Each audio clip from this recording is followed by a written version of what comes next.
Pemirsa, apa saja evaluasi penanganan arus mudik dan arus balik pada Lebaran tahun ini? Saya akan membahasnya bersama dengan Wakil Ketua Masyarakat Transportasi Indonesia atau MTI, Profesor Joko Setio Waryono, lewat sambungan telepon. Selamat malam, Pak Joko.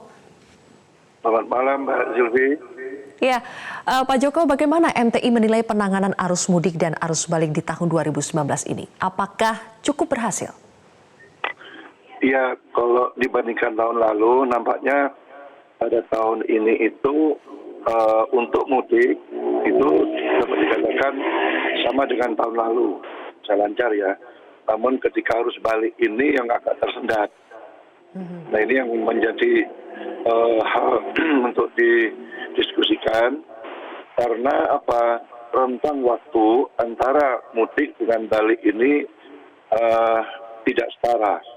Kalau mudik itu kan mulai tanggal 30 sampai tanggal 4 itu berarti 6 hari. Ya. Sementara arus balik ini cuma 3 hari. Nah, sementara volume kendaraan ini sama banyaknya dan kapasitas pasaran juga sama, tidak bertambah. Nah, sehingga wajar kalau terjadi ketersendatan itu pada saat arus balik. Nah, oleh sebab itu, ke depan mungkin Kementerian PAN ini perlu diajak mendiskusikan masalah waktu ini. Ya, tahun lalu kan hadirannya kaitan sama liburan sekolah. Nah, bagaimana ke depan ini harus diajak juga menentukan besaran harinya. Oke, manajemen waktu, Pak ya. Kalau menurut Anda tadi, kalau untuk arus mudik dianggap keberhasilannya sama seperti tahun lalu. Mengapa Anda katakan demikian, Pak? Gini, yang saya lihat adalah waktu tempuh perjalanan. Memang di hari pertama penerapan tanggal 30. Namun masyarakat ini tahu bahwa tol itu kan sudah terhubung. Sudah tahu informasinya ke Semarang 6 jam, ke Solo 7 jam. Sehingga tanggal 29 itu, masa libur itu mereka sudah berangkat. Akhirnya menumpuk juga, ya menumpuk. Nah, program searah belum dilakukan. Ketika besoknya dilakukan, ya lancar. Cuman yang berangkat tanggal 29 ini sampai Brebes itu ada yang 10 jam ya. Nah, tapi setelah itu sampai dengan Solo, sama dengan tahun lalu Solo sekitar 10 jam lah ya. Nah sebelumnya 2 tahun yang lalu waktu Brexit dan setelah setahunnya itu rata-rata sampai Solo sekitar di atas 30 jam. Sudah nggak wajar lagi gitu kan.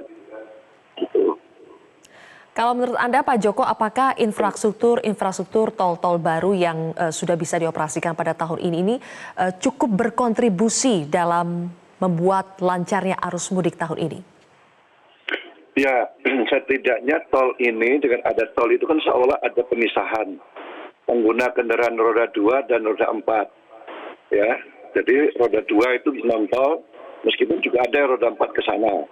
Kami melihat di beberapa posko di Pantura, ternyata Pantura itu mulai Cirebon sampai Semarang, memang ada penurunan pemudik itu kisaran 10-15% lah. Ya. Nah, ini di Pantura meningkat. Selain ada efek lain juga, pesawat meningkat. Dan ini juga berlaku ke Sumatera sebagian, juga meningkat. Ditambah juga penyeberangannya juga bagus, cuman tadi kita lihat di TV masih ada problem karena mungkin ini perlu dibenahi.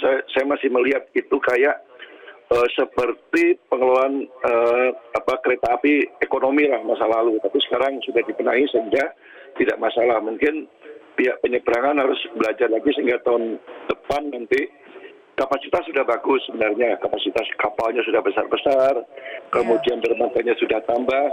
Dan bagaimana mengatur, tadi sudah katakan anak-anak tidak mau dipisahkan dan sebagainya, ini harus manajemen baru lagi. Soal ini Pak, soal pembayaran untuk tiket elektroniknya yang dianggap terlalu lama, satu orang bisa sampai 1 menit sehingga menyebabkan antriannya itu panjang, ditambah cuaca juga panas. Menurut Anda apa ini yang harus diperbaiki? Padahal kan seharusnya masyarakat ekspektasinya ketika sudah ditambah dengan teknologi yang seperti itu justru antrian menjadi lebih cepat. Nah, ini saya ingat ketika dulu alat itu ya mungkin hampir sama lah ya, digunakan untuk KRL tahun 2013. Ketika alat itu digunakan pertama kali, ini kan baru digunakan kalau nggak salah kemarin tanggal minggu pertama atau minggu kedua lah ya, belum begitu padat. Nah ini juga namanya alat yang baru digunakan ini masih mengalami trial error lah ya. Seperti kemarin MRT itu kan waktu digunakan pertama juga sama gitu ya, tapi setelah berikutnya menjadi lancar. Nah ini mudah-mudahan ini menjadi pelajaran juga kalau menerapkan itu harus jauh hari Dan mendekati hari seperti ini ketika trial and error, nah terjadi stagnan. Nah ini alat-alat itu juga terpengaruh. Ya mudah-mudahan berikutnya tidak seperti itu. Nanti PT ASDP untuk penyeberangan lainnya jangan pas mau ramai aja mau digunakan, sekarang pun sudah harus dipasang. Sehingga pada saat ramai sudah menjadi hal terbiasa alat itu untuk digunakan. Ya, selain itu Pak, jurus yang banyak atau strategi yang banyak digunakan oleh petugas dari Korlantas maupun pengelola jalan tol saat ini adalah menerapkan sistem one way, satu arah. Seefektif apa menurut Anda strategi ini Pak? Ya, sistem searah maupun kontraflow ini kan tujuannya untuk menambah kapasitas pergerakan. Ya, kalau dengan searah tentunya dia bisa 2 kali lipat lah kalau semuanya tentu digunakan. Memang ada sisi positifnya, ada negatifnya. Tapi melihat pertimbangannya karena banyaknya kendaraan yang mau bergerak, ya digunakan yang sistem searah.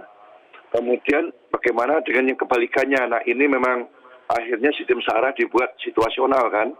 Ya. Terutama bus-bus umum yang akan menarik pemudik juga.